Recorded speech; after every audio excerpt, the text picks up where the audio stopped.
This video is to show you the proper way to wind a bobbin, and the reason I'm making this video is because I was trying to compile a playlist for my daughter. She has a Janome Magnolia 7330. It's a real popular machine that's been remade over the years, and I was trying to compile a playlist for her machine, and I couldn't find a video on bobbin winding that addresses this little notch on the bobbin. This little notch here is very important because it has to be lined up with the little wire, this little wire on the bobbin winder. So this wire has to go inside this notch. And every video I've seen, they just plop the bobbin on the bobbin winder, but they don't engage the wire. And that's very important because when that wire is engaged inside the notch, then the bobbin is consistently wound. You have good tension, everything is consistent. So if you're having problems with tension and consistency, this could be the reason. So at any rate, we'll get started. Let me just turn it off and turn it on. Now you can wind your bobbin from the external spool pin here if you don't want to undo your thread, but on my machine I have to undo it anyways because I have to go through some of the same holes or the same guides that I have to go through to thread the machine. I have to use these two guides for winding the bobbin as well, plus this one in the back. So I might as well just use this one. And but if you do use the external pin, make sure you put the felt on it. I'm using this felt for something else, so. And I have just all kind of caps from different machines, and I just kind of store them on there. So at any rate, with my machine and with a lot of machines, when you thread your spool, the thread has to come from the bottom, not from the top. And I've seen a lot of people are doing that incorrectly on some of the Janome. So make sure you look at your manual to see which way the thread has to go. So mine has to come from the bottom, and then I go under this bar and then around this black little guide under it, and then around this and then into the bobbin. So I hold my finger on two sides of the thread. I'll go under the first guide, around the black, and then around this guide. Make sure it locks in nice and tight. And then you take your bobbin and you go from the inside out into one of these holes.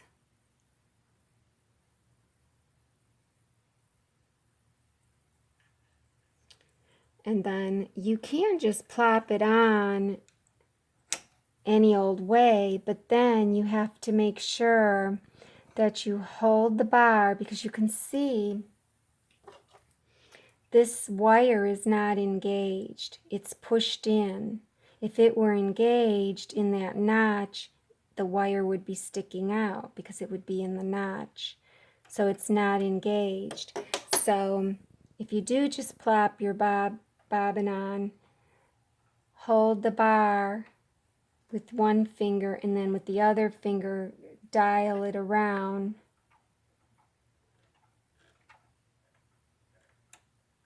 I don't know if you heard that little click. It clicked in.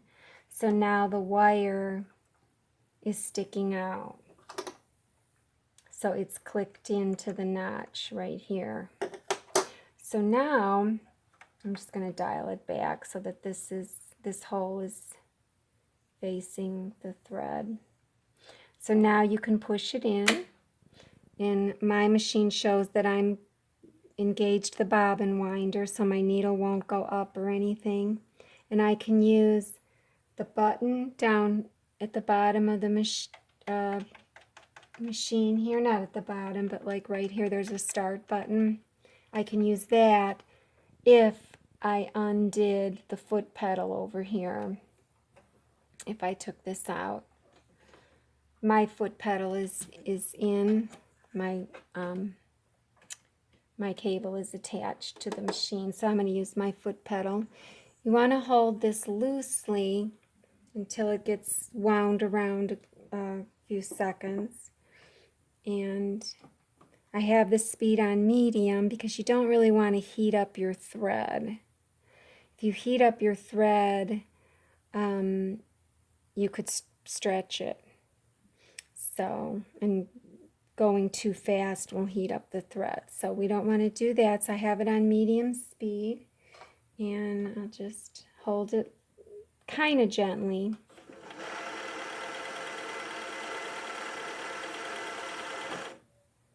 Okay, that should be good enough, and I'll cut that.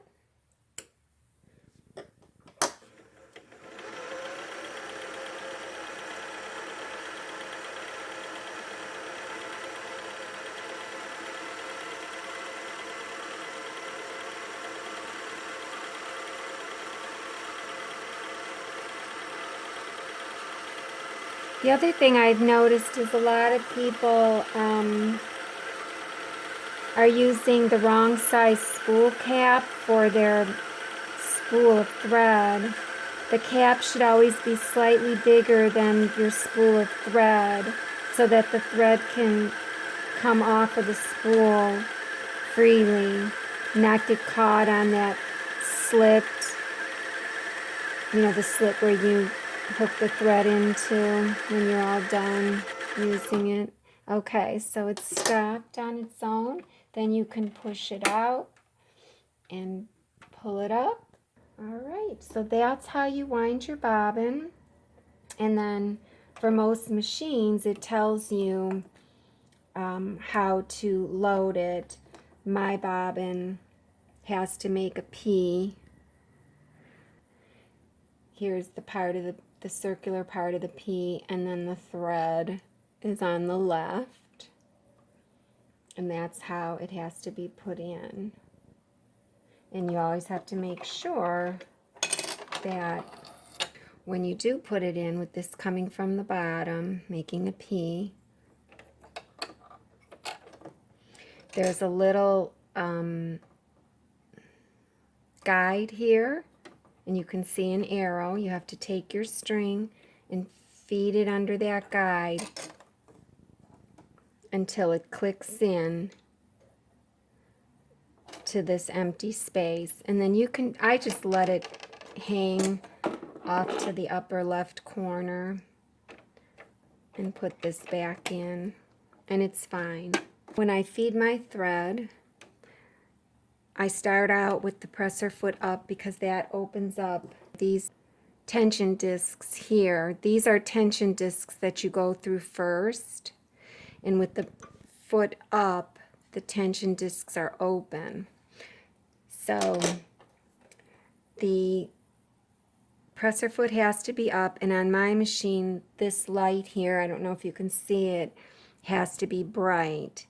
That tells you that the take-up lever, which is in here, you can't see it on my machine, that tells you that the take-up lever is at the highest point, so it will then accept the thread. This is how I do it. So I hold both sides of the thread, I go under this first lever, behind the black circle, I'm still holding, and I go down. So I just fed through the tension disc, and I come up. I'm still holding. Now at this point, I could let go and put my presser foot down, but I don't have to. So I go around that bar, and then down here, there's a lever that you have to feed into. Now at this point, I can just put my presser foot down once I get down here. So I have tension, I put my presser foot down. There's a little bar right here. And for my machine, I take the thread and I feed to the right.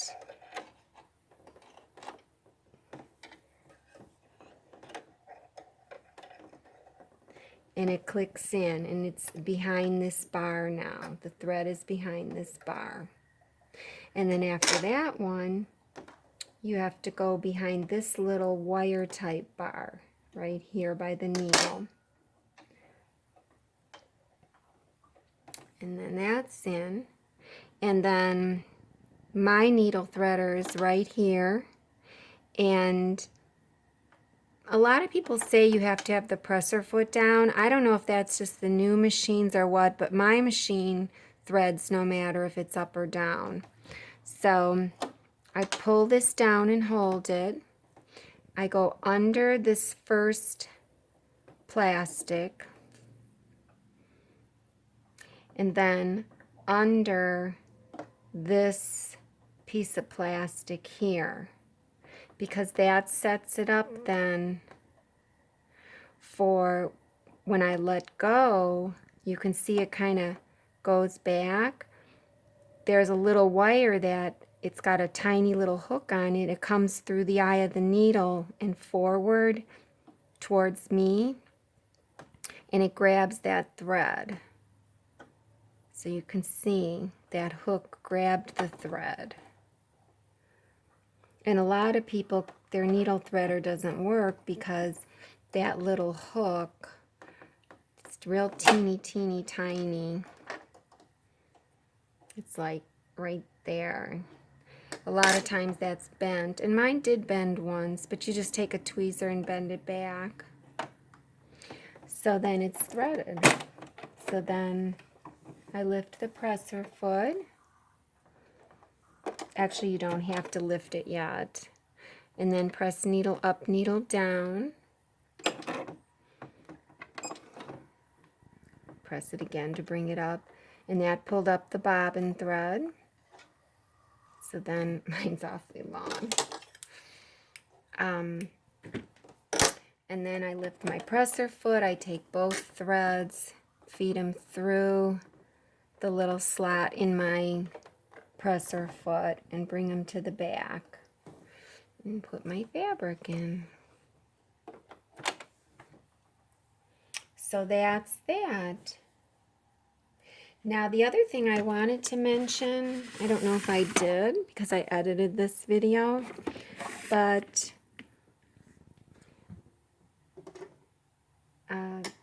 my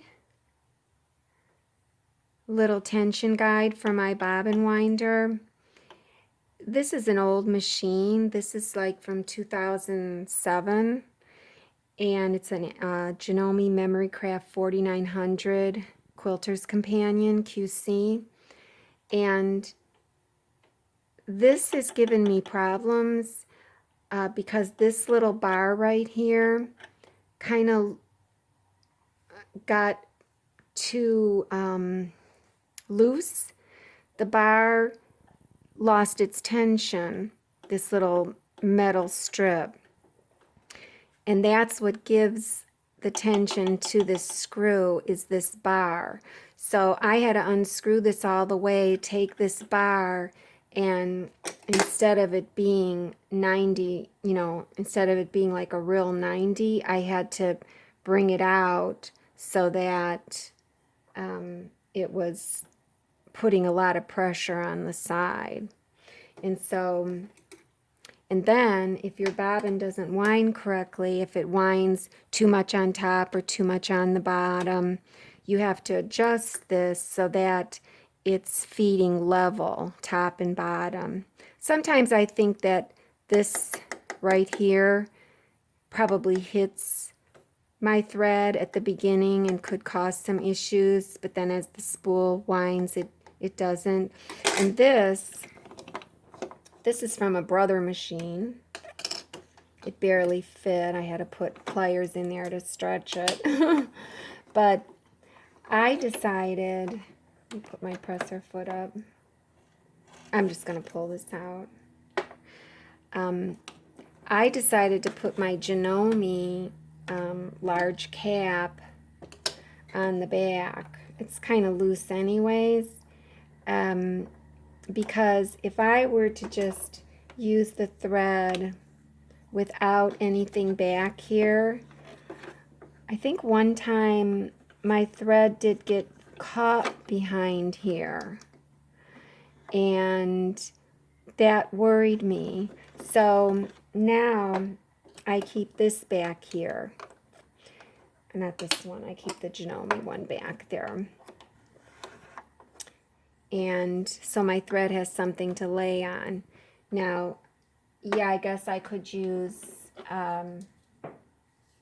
maybe this, but this is loose.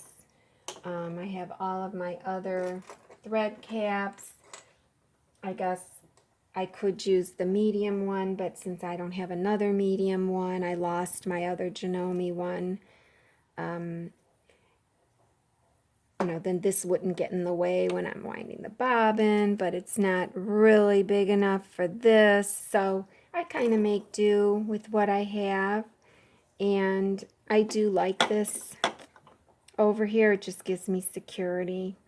So at any rate, you just need to fiddle with this screw on your machine to make sure that it winds correctly from top and bottom. It kind of has to be level. My screw is not really level, but I do like the way it's winding. It's winding pretty good. What I did with that bobbin. Oh, I put it in. So I'm happy.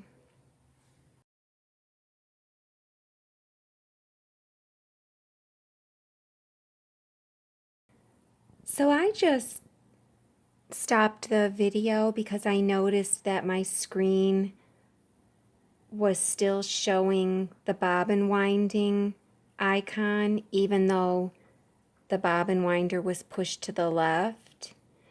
And that's an issue that can happen. And I was determined to find out why it was doing that because I couldn't use any of my stitches. So I went on the internet, and lo and behold, I found an old PDF. I actually used it, I opened it as a cache file because I was afraid, you know, could have a virus on it or what have you. But it actually showed you pictures and everything on how to fix that issue if your bobbin winder icon won't go away even though you're done winding. So I'll go through that real quick with you. But I just wanted to show you the bobbin is good. I've been adjusting my bobbin winder screw over here, so I think I was using it a lot back and forth, and there's a little screw inside of here that just came loose. And that screw is in charge of how this bobbin winder touches the sensor that tells you if you're in bobbin winding mode or not. So that was quite a learning experience. I just wanted to touch base on that. You do have to take everything off. Not everything. You have to take the top off. And so it was interesting. There's a clip right here that when you try to take the top off, you think it's not going to come off. That's because there's a real heavy duty clip here. So it frightens you because you think you broke the machine when you're pulling the top like back and up, but it's not broken, it's just the clip. So if anybody wants those instructions, I do have the PDF now. It's not mine, so I'm not even sure if I'm allowed to share it, but I can tell you real quick how I did it. I actually removed this screw right here on my machine. There's one big screw behind the bobbin winder and to the left. And after I removed that screw, I closed the lid and lifted the handle. And there's a screw back here for the handle. The handle doesn't come off, but you have to remove that screw. So it's not really for the handle, it's for the top. And then there's a screw behind this handle right down here. So you remove those two screws. And one of the other instructions says you have to take this whole right side and move it away. I'm not sure if that's exactly necessary, but I did anyways. But to get this to move away, you have to remove a couple screws on the bottom, like the two right screws on the bottom, and then you can kind of move this away. There's clips along the side as well. So you're going to be like, oh, it's not coming off, you know. So at any rate, so once you get these screws out and maybe the side pushed away, you can keep the handle up but the lid down, and you can pull on the back and pull kind of up and back and pull this forward kind of, and believe me, it's going to sound like it broke. And then once you do that, you'll see your bobbin winder assembly is not touching this silver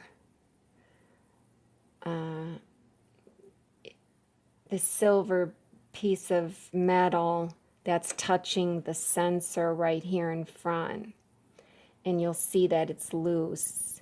And it's loose because the screw in the back is loose. So I tightened that screw up, and I made sure that the bobbin winder was touching that silver prong, that silver piece, so that the silver piece would touch the sensor, but it still didn't go away.